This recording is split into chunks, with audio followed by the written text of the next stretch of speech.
So we've said that the world is dangerous and threatening, and everything that exists at some point dissolves, and that it's also a glorious, miraculous gift, right? And that we have two aspects in our inherited instinctual brain structure to deal with both aspects of the system. And then we talked about the alarm system. And now I want to talk about the affiliative system, which is the part that which is the mammalian part of our inheritance, and is the place of our attachments, our bonds, our connections, our nurturing, our sacrifice for the young, and for the whole.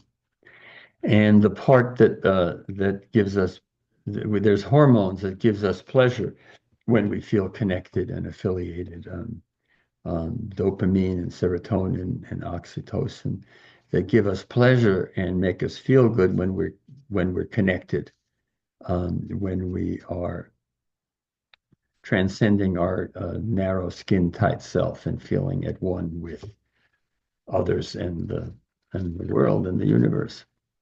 Now, both of these parts are needed, right? Because the core concept of this class, or one of them, is belonging. And we're saying that belonging has two aspects. One is to take care of and assert and develop the self and the potentialities of the self, which is to stand up for the self, which is part of the competitive aspect of the world, and why we have teeth and claws, and why plants give off toxins that create a territory that keep other plants from encroaching on their space. And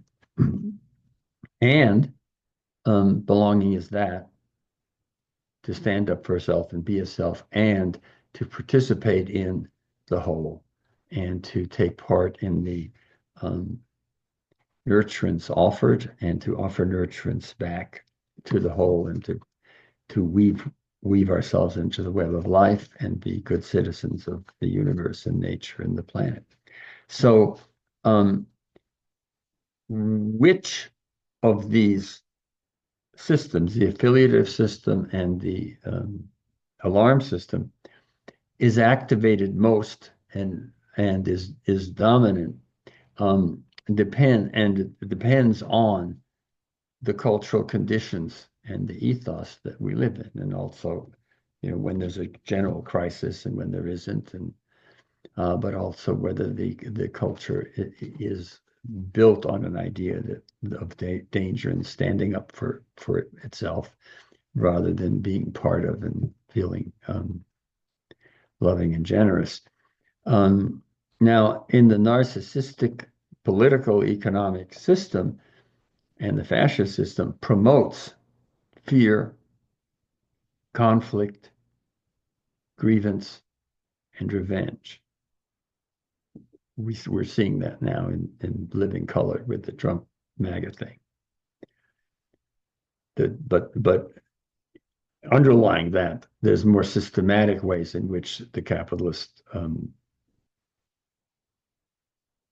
oligarchy system, multinational capitalist system, promotes fear, conflict, grievance, and revenge. So the question is, can we create a culture and a social and political system that promotes safety, security, inclusion, affiliation, empathy, belonging, love, that promotes feeling part of and one with and in membership with and in a shared alliance with all our relationships, which is to say, a culture that supports love. That's our challenge.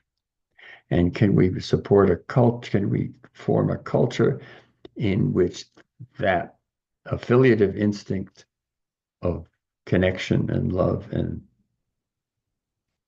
membership extends not just to a tribe, but extends in a way that's compatible to the reach and the power of our ability to influence the world where we are.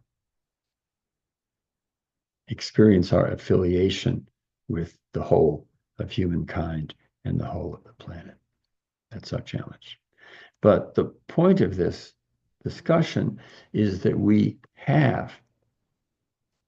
that if we do that, it's not in spite of our instinctual structure, that we have the instinctual building blocks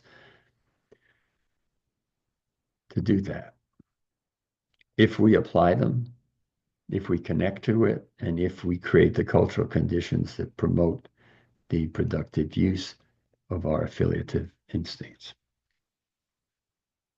We are not orphans on the planet. We have been given and inherited the tools that are of belonging that we can use if we want to live out our potential to be good citizens of the whole. Okay, I think I'll leave it at that.